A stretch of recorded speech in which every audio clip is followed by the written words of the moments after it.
సంగారెడ్డిలో United Christian forum మరియు సంగారెడ్డి నియోజకవర్గ ఫాస్టర్స్ అసోసియేషన్ ఆధ్వర్యంలో దైవజనులు ప్రవీణ్ పగడాల అనుమానాస్పద మృతిపై సంతాపం తెలుపుతూ జిల్లా కేంద్రంలో పీస్ ర్యాలీ నిర్వహించారు.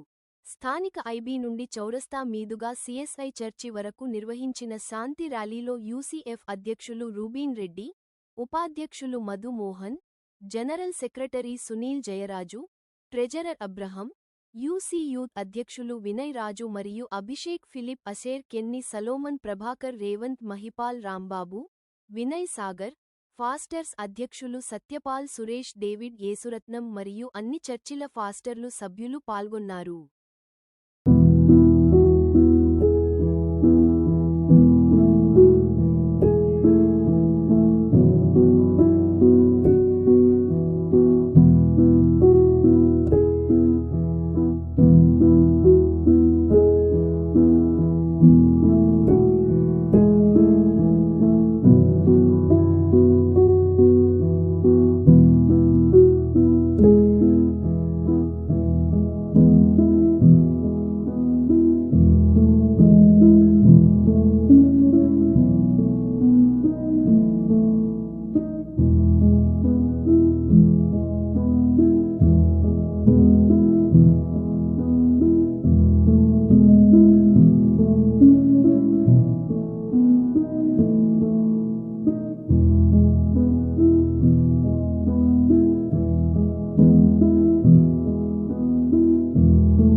అనగా భారత రాజ్యాంగము సర్వ మానవాళికి సమస్త హక్కులను సృష్టించింది.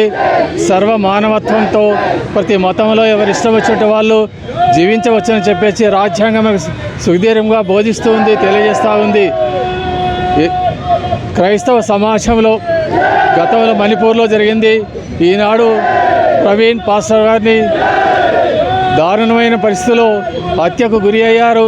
మేమంతా కూడా సంగారెడ్డి పట్టణం నుంచి, సంగారెడ్డి జిల్లా నుంచి క్రైస్తవ సమాజం అంతా కూడా ఖండిస్తూ ఉన్నాము.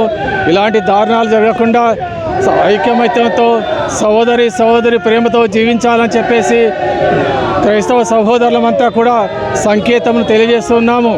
ఈ పట్టణం అంతా కూడా మీకు తెలియజేయనిదేమనగా భారతదేశంలో నివసిస్తున్నటువంటి ప్రజలందరికీ కూడా గొప్ప సందేశాన్ని ఇస్తూ ఉన్నాం.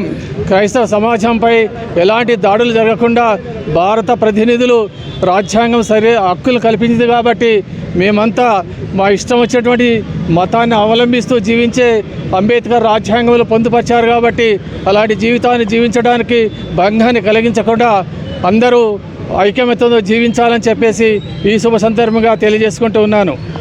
క్రిస్టియన్ ఫోరం తరఫున, ఆల్ డినామినేషన్ తరఫున ఈ దినము యూత్ కూడా పీస్ ర్యాలీ నిర్వహించుటకు సహకరించినందుకు అందరికీ కృతజ్ఞతలు, ధన్యవాదాలు తెలియజేసుకుంటూ ఉన్నాం. మీడియా ప్రతినిధులకు కూడా సహకరించినందుకు ధన్యవాదములు. పోలీస్ డిపార్ట్మెంట్ కూడా మాకు సహకారం ఇచ్చినందుకు వారికి కూడా యూసీఎఫ్ తరఫున, ఆల్ డినామినేషన్ తరఫున వందనలు చెల్లిస్తూ ఉన్నాం. ప్రమాదం పట్ల కులవివక్ష వ్యతిరేక పోరాట సంఘం కేవీపీఎస్ తీవ్రంగా ఖండిస్తూ ఉంది. ప్రమాదం పట్లనే అనేక మందికి అనేక అనుమానాలు ఉన్నటువంటి పరిస్థితి ఉంది. ఇప్పటికే పాస్టర్లు అనుమానాలు వ్యక్తం చేస్తూ ఉన్నారు. ఇది ప్రమాదం కాదు, హత్య అనేటటువంటిది ఈరోజు అనుమానాలు వ్యక్తం చేస్తున్నటువంటి పరిస్థితి ఉంది. అందుకని ఈ అనుమానాలన్నీ నివృత్తి చేయవలసినటువంటి బాధ్యత అక్కడ తెలుగు రాష్ట్రాల్లో అక్కడ చంద్రబాబు ప్రభుత్వం మీద ఉంది. ఇక్కడ రేవంత్ ప్రభుత్వం కూడా చర్యలు తీసుకోవాల్సినటువంటి అవసరం ఉంది. ముఖ్యంగా ఈరోజు ప్రవీణ్ పగడాల అనేటటువంటిది ఈ తెలుగు రాష్ట్రాల్లో మత ప్రచారకుడుగా, ప్రవక్తగా పేరుగాంచినటువంటి వ్యక్తిగా ఉన్నాడు. ప్రవక్తనే కాదు, సమాజం పట్ల కూడా ఒక మంచి ప్రభావం కలిగినటువంటి వ్యక్తిగా ఈరోజు మనుషులంతా సమానమనేటటువంటి దృష్టితో చూసేటటువంటి పరిస్థితి ఉంది. కుల మతాలు ఉండొద్దు అనేటటువంటి ఒక లక్ష్యంతో పనిచేస్తున్నటువంటి వ్యక్తి ఉంది. అటువంటి వ్యక్తి పట్ల, మృతి పట్ల ఈరోజు ప్రభుత్వం వెంటనే ఈరోజు విచారణ జరపాలి. హైకోర్టు సిట్టింగ్ జడ్జితో విచారణ జరపాలి అనేటటువంటిది. ఆ రకంగా ఈ అనుమానాలని నివృత్తి చేయాలి. ఎవరైతే హత్య కనుక జరిగితే హత్యకు పాల్పడినటువంటి దోషుల్ని వెంటనే గుర్తించి వాళ్ళని కఠినంగా శిక్షించాలి అని చెప్పేసి కేవీపీఎస్ డిమాండ్ చేస్తూ ఉంది. ఈరోజు దేశవ్యాప్తంగా క్రైస్తవుల మీద పెద్ద ఎత్తున దాడులు జరుగుతూ ఉన్నాయి. ఈ దాడుల్ని అరికట్టవలసినటువంటి బాధ్యత ఈరోజు కేంద్ర రాష్ట్ర ప్రభుత్వాల మీద ఉంది. ఈరోజు కేంద్రంలో ఉన్నటువంటి ప్రభుత్వం అధికారంలోకి వచ్చిన తర్వాత క్రైస్తవుల మీద, మైనార్టీల మీద, అట్టడుగు వర్గాల మీద పెద్ద ఎత్తున దాడులు జరుగుతూ ఉన్నాయి. ఈ దాడుల్ని అరికట్టవలసినటువంటి బాధ్యత ఉందని చెప్పేసి డిమాండ్ చేస్తూ ఉన్నాం. ఓ పక్క రాజ్యాంగాన్ని ఈరోజు ప్రశ్నించే తత్వాన్ని, వీటన్నిటిని కూడా ఈరోజు కాలరాసేటటువంటి ప్రయత్నం చేస్తూ ఉంది.